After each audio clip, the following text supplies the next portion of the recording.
Hello everyone, today I have video how to update your OBS software. First I'm going to file, go to file, then go to setting.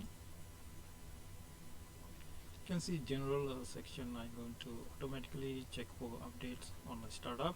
I already check in that. If you don't have check in, you have to check that in. I'm going to cancel, save it.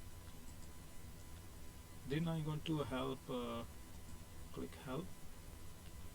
You can see that check for the updates. I'm going to click that.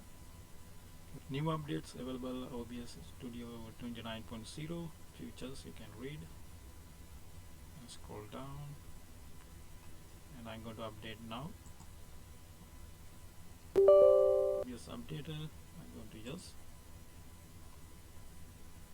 waiting for the OBS to update. Hey guys, that's a video how to update for OBS new version. Thank you for watching. Have a great day.